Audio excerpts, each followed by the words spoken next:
Love when you turn on. That's how we're starting, is it? That's how it's starting today. Because you know what? That's about it. Forgot the microphone. So we're going to do it a little bit quieter. Welcome back to another episode of Murphy My Time. Shut In this next song, you must march around the room. Here we go. Yeah, I know what the fuck I'm doing. Just sit down in the chair. That just felt weird. so weird. Anyway, we're back. We're back. We're back. A lot of random shit's happened this week. Do tell. Like there's some random things. Like last week we had the chat on like integrity in the industry. Yeah. Before that we had a chat on like gender diversity. Yep. Basketball. Yep. And we had a chat with Mitch. Yeah. And this week I feel like instead of having like one main thing, it was like a few little things happening. We'll see what happens. Yeah, we sort of got here this morning. We're like, what are we talking about? Like, this or this. yeah, or there's this, a or few this. different things. But I got something. Oh. I know. Anyway, hey man. Hey, man. I felt like we need to close that loop. Did you do welcome? You did welcome back. No, I did. I did work. Well, we did a fist bump. And didn't feel like it was like welcome back. Yeah. And then there wasn't any. That's right. Cool. Thing. So load management. Load management. Have we spoken about load management? Not recently. Cool. I thought you'd like this. Cool. I can feel you like yeah. So I bring up load management because it is something that I want people such as athletes and coaches to understand in more depth. Yeah. Because I had some of my clients And even athletes for that point. well, even more so. But the thing is, what I've found this week. So I'll give you a specific example in a second. What I found this week is that even though the athletes understand load management, some of my clients understand load management to the nth degree, they're still forced to do things by the coach and stuff. Yeah. You know, you can't say no in a team setting. Yep. Right? So what happened was I see clients come in and saw them on Tuesday morning.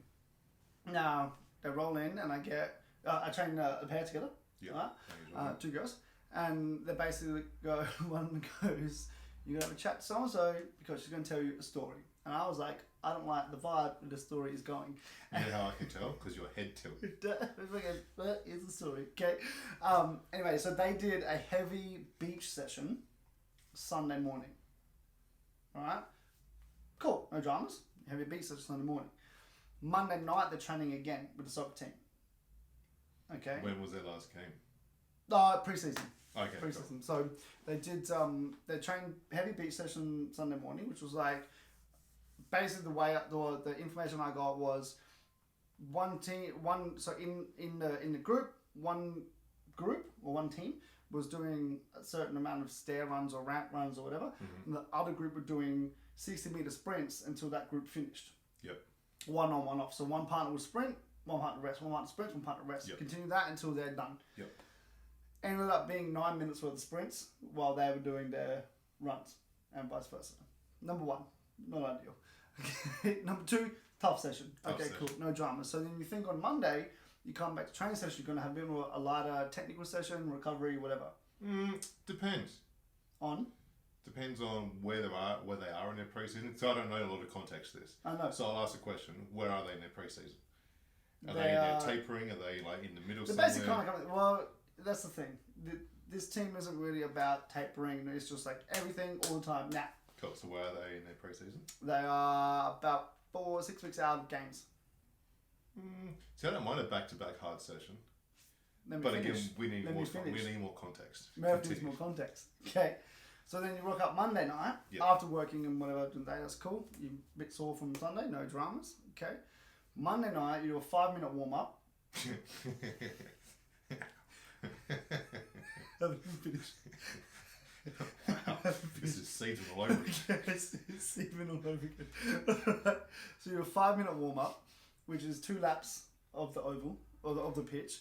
You do your stretching, static, and then you go straight into intense sprints again. Now, the story that I've now told when I see the girls on Tuesday morning, one's got an injury. No. Right? And this is one of the fittest players in the team that I know of. And one of my long-term clients. Like, they know their shit, they are fit, they are active, they are stable, with an injury. And I was like, that sucks. A lot. Okay. So the discussion ensued around. What's the injury? It was a groin or hamstring. I think it was a groin injury. And so basically I was like, it just sounds like overloaded, number one. And if you're doing that type of thing, and this is a discussion we had on Tuesday, I say if you're doing that type of thing on Sunday, it's okay to go heavier again on the Monday, or intensive again on Monday, provided proper warm-up, mobility, build into it, small amount of intensity. You might have volume, but it's small intensity, then recovery, cool down, do some technical work, whatever it's going to be.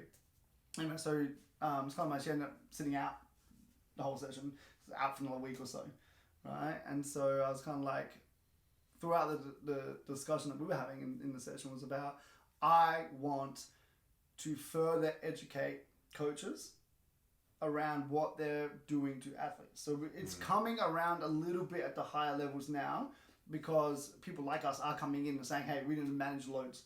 Yeah. Here's how load management works. And on top of that, or married with that, the periodization or progression of things. Correct. Because, I mean, I've told you, I might even mention on here, one of my athletes got injured doing a quad strain, doing 100% max acceleration drills first week into preseason. That's right. No. Correct. No. Correct. Mind you, 3 more injuries since then. On the same athlete? Not same athlete, different athlete. Yeah. Yeah. There's a reason for this. There's a reason for this stuff. And I was talking about putting the education out there. I was like, we're not going to do a seminar on some shit anyway. Maybe we'll talk about that. But I was like, I want to talk about load management today. Make this more of an educational thing that we can put out there. We get some real nice, sharp 1 minute snippets that we can put on the ground, and we can lead into the proper episode, in the full episode, about how when the body is overloaded continuously, soft tissue injuries occur because there's no time for recovery. I think it's important coaches, like the sporting coach knows this as well. Sport coach, purely because they need to know what the strength coach is doing. And need to pull them up if they don't believe they're doing the right thing. And if there isn't a strength coach, I'm talking more around. If there isn't, even if there isn't. This is what I'm talking now. So if you're looking at. So these two girls, do they have a strength coach, or is it their coach? Strength coach here.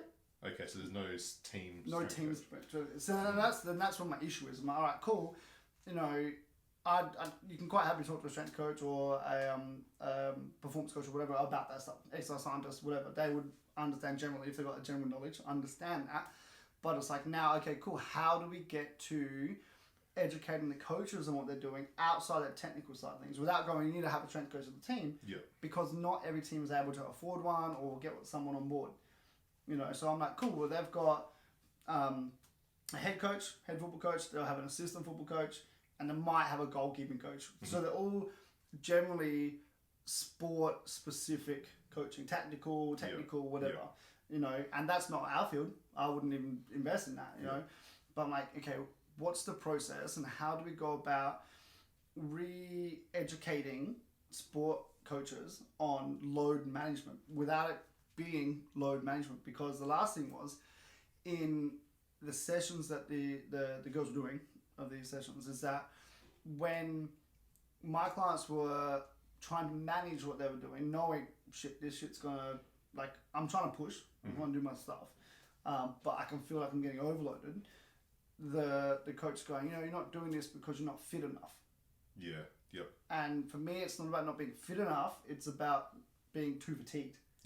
And understanding what markers, what like you talk about, is understanding the physiological markers that you can see in someone to go, okay, cool, well, this person is not an unfit person. The clients of mine are fit, like super fit. And so it's not that they're unfit, but then they're getting this conversation and getting told that they're unfit. And so my clients know their shit, right? But I'm talking about the other 15 to 25 players in that team who don't understand this other things, and they go, hang on, well, we are fit, or like we are fit, but not knowing that and getting told you need to push hard, you need to push harder. You just send them to the red zone again, and you get more injuries.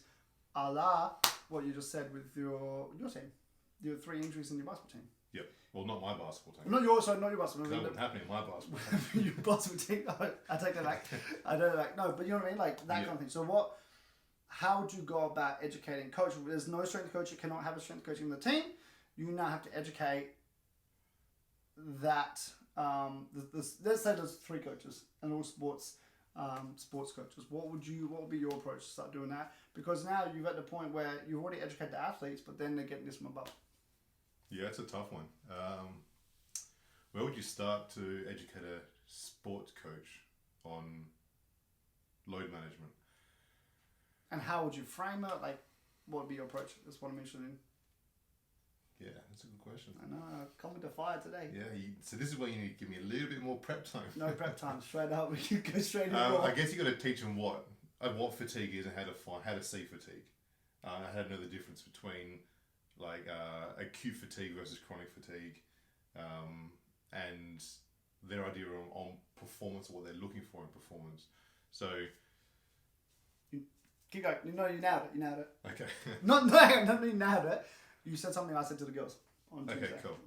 Yeah. So obviously, I don't know how to structure this yet. It's tough, right? Yeah. Tell me what you were talking about so I can figure out how to structure this a bit more. We discussed, and this links into something else I put on the ground recently, I did it on Monday night. We discussed what the markers of fitness are. Yeah. Right? And so, because they were saying... Which is sport specific, of course. Which is sport specific, right? Yeah. But the girls were saying that, they've been told they're unfit, they've been told they're unfit, right? You're not doing this fast enough, you've got to do more rounds or time or whatever it was. They're getting from the top. You're unfit, you've got to push harder. You're unfit, you've got to push harder. And I said to them, did you ask the coach what his markers of fitness are? Yeah. Or what her markers of fitness are if it's a female. Like KPI sort of things. Or not necessarily KPIs, they're actually going, what's your expectation? Yeah. Right? Because if you're telling me I'm unfit and I know I'm fit as the athlete, right? What are your markers? What are your expectations? And how can I then manage that? Or how can I say, or how can I understand what that is to then be like, all right, cool. Where am I going to sit in regards to pushing myself and where am I at? Yeah, what do I need to aim for to be classified as fit? Correct. Yeah. And that's where, as strength coaches, it's easy because we know what the sports markers are. We can reverse engineer the sport. Here's where we want to see elite level. Here's where sub level is. What we want to see in regards to run times or VO2 max or strength numbers or whatever. We can decide that. Yeah. But how do we then get the athletes to communicate to their coaches? Or ask their coaches without coaches feeling like they're being attacked. Yeah. Because we want to be able to have the influence, like myself, yourself, like great coaches great strength coaches want to have the view that we can educate our people, all right, that they can go and then do their thing, but they can also intelligently question their coach to work out, to understand where they're at. I think that's good, asking them, what do you believe is fit? Like, what do I need to hit to achieve what your ideal of fitness is? Yeah. Because I don't think a lot of coaches could even answer that, so they will need time to think about, well, yeah, okay, what do I expect as fit? And then is that reasonable? Yeah. Is it, I want you to be able to run out 4 3-hour sessions every week. Well, that's unreasonable. Like at 100% intensity. Yep. That's just stupid. So I think that's where they need some education as well. If that's the case, if that's what they're saying, is like, I need you to be able to do this, and this at 100% all the time, 100%, no stop, go, no rest. Well, they need some education now as well.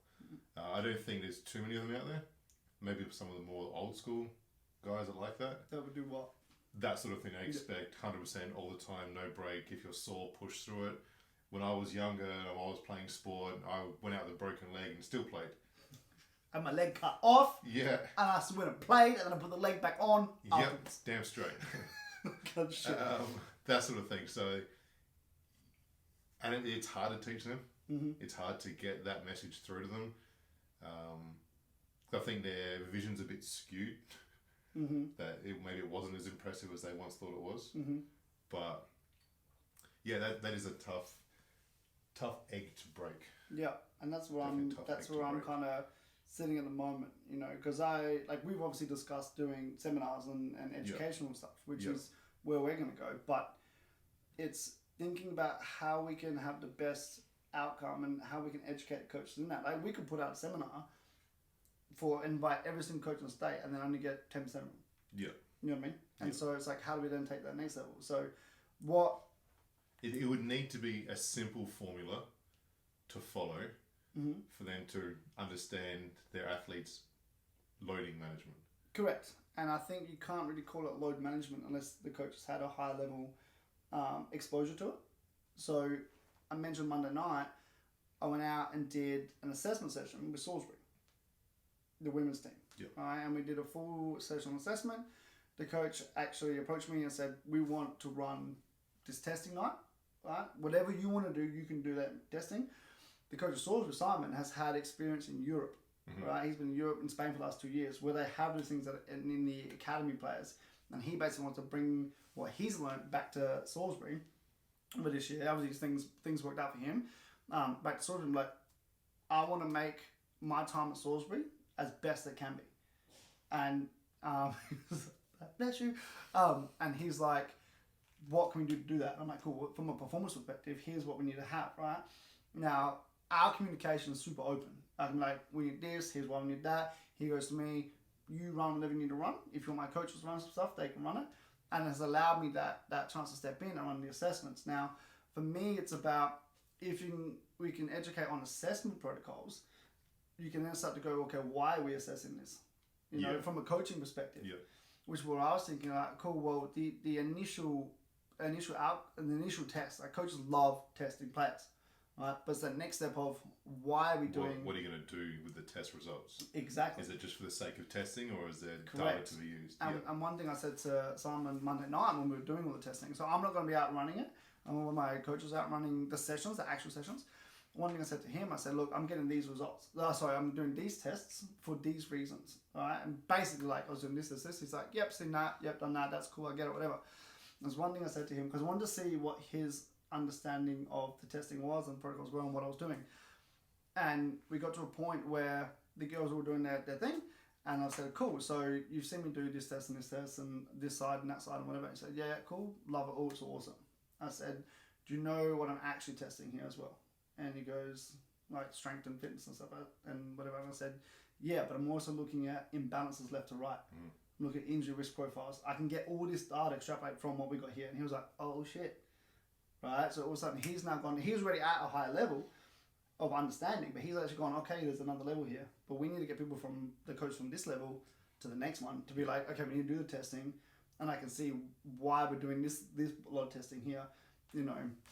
And I had some people message me the next day, some players, and one of the coaches messaged me and be like, you know, it was so good to see there's no beat test or VO2 test, beat test or yo-yo test. Mm-hmm. And I said, well, with the resource we got, there's no really need for it. Yep. You know, I feel like it's just a generic test that you can extrapolate data from elsewhere. Yep. You know, and it's that whole the whys again. Why are we doing this? And then trying to feed that into the coaching stuff. You know, and understanding. I think the players can understand where the coaches come from.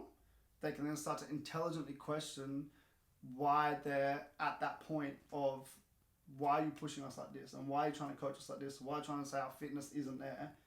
What are your markers? Yep. What do you want us to be achieving? And we can work towards that. We can start to, like, you kind of start to reel them in a little bit. I think that's the way home has to go. Quick little deviation. Go where you want. I used to do the yo-yo test for the Sixers. As you did. Not me You wouldn't have done a yo-yo we test. can see. No, they can't see, but I can see. Yeah.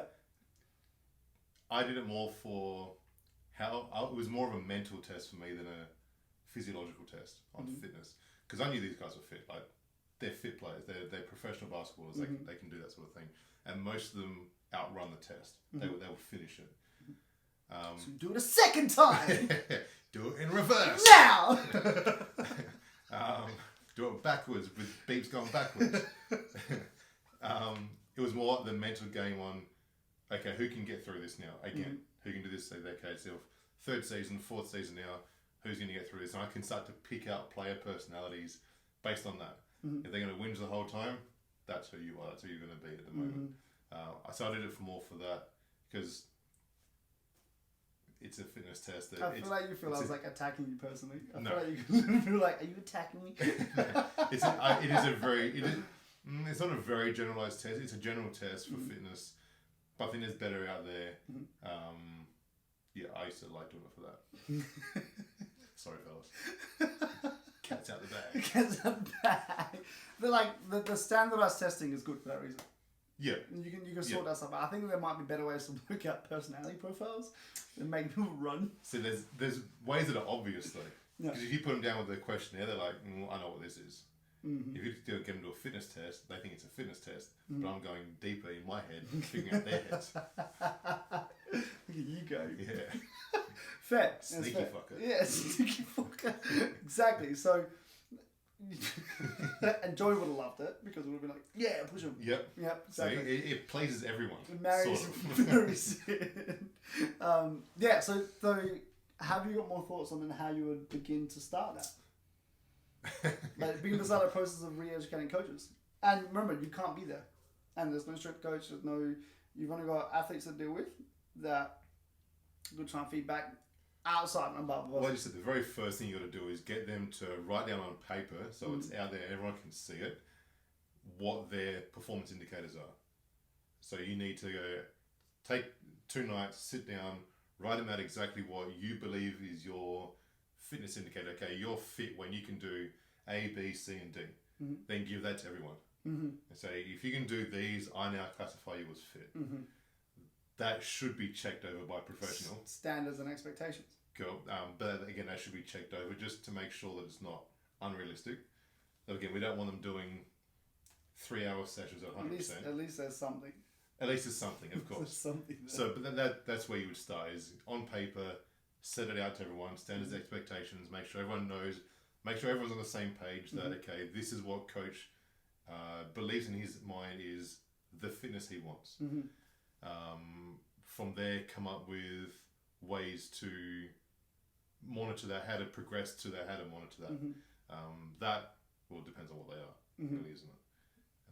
Yeah. I think there needs to be more of the questioning.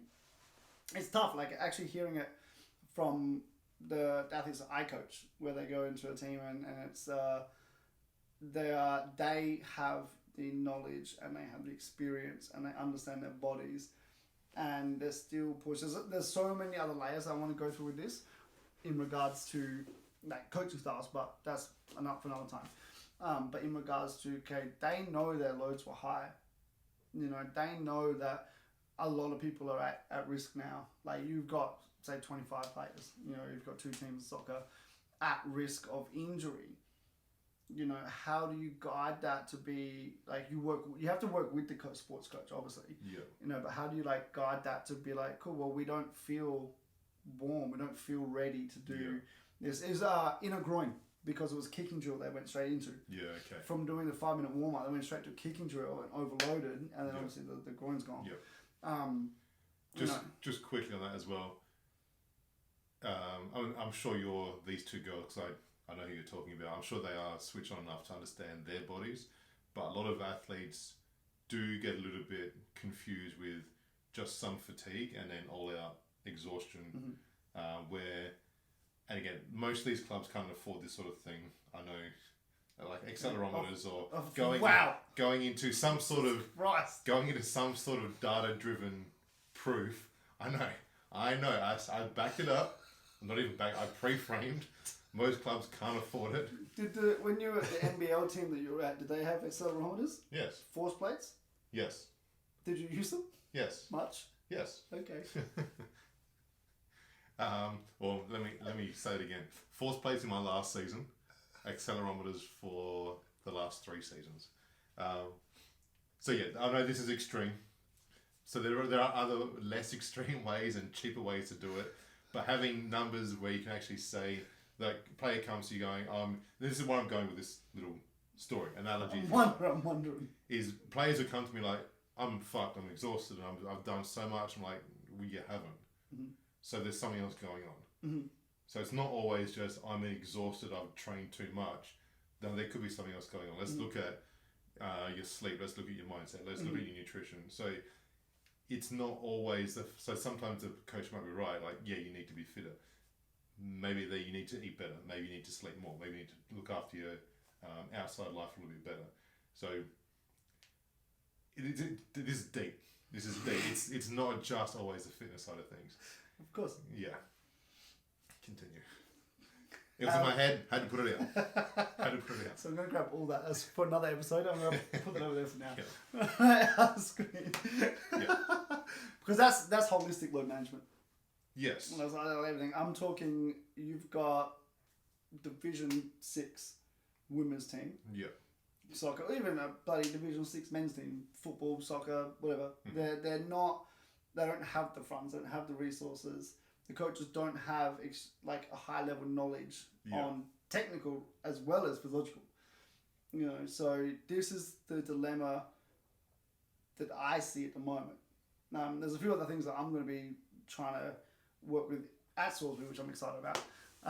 But in regards to sort of the education side of things, you know, and going, all right, cool, how can we get the coaches thinking maybe we are pushing too hard? Or I think that, like you said, the standards and expectations of whether at the start of the season or mid-preseason, a start of preseason or mid-preseason, here's what I would like to see. Yeah. So then you're not going to get me yelling at you saying you're not fit enough. If you can hit the standards one week, you can hit it the next week. But if you're not medium, there's a reason for that. Yeah. You know, and then you're not getting people overloaded. You're not getting this. I say old school style training. It's not old school. It's still around. You know, it's just this carryover.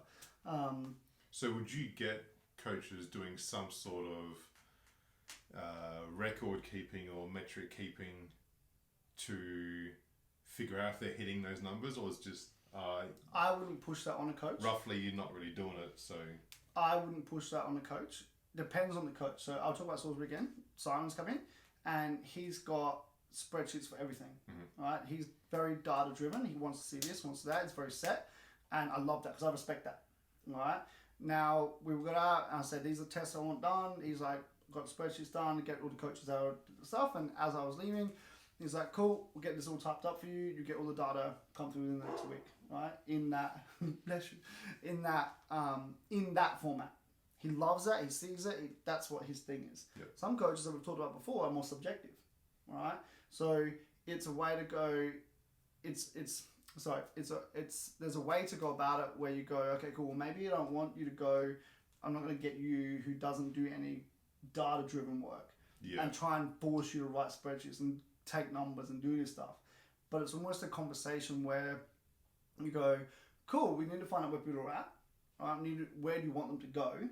And the assessment that we might do, it might be a yo-yo, it might be a beat test, just to get some basic metrics. Yeah. Understand what this means and understand how you can modify that to ensure that they're getting better. What you want to see is progression.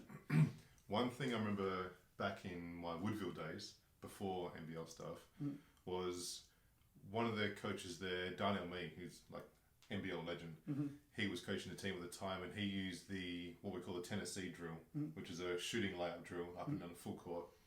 And the metric he used was a certain number. So the drill went for 3 minutes, I believe it was. You have to hit 70 buckets overall, and he'd do that every week, and that was his metric for yes, you're fit, no, you're not fit, or yes, you're fatigued, or no, you're not fatigued. Yep. And if you hit 70, cool, you're good, I'm happy with this, no conditioning tonight, move on. If you're hitting 50, something's gone wrong. You're fatigued, or we're not fit enough, and you try and figure out from there. Where did he get that idea to run that? He made it up. Made it up in his head. And where did he get the numbers from then? Made them up in his head. It's sort of like he decided this is what I'm going to use. Okay. Let's do a drill, and I'm going to watch what it's like.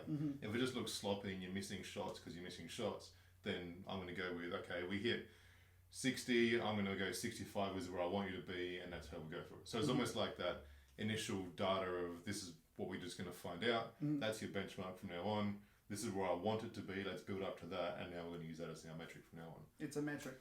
It's easy to use. It's basketball specific. It was sport specific. And he could keep track of it every week.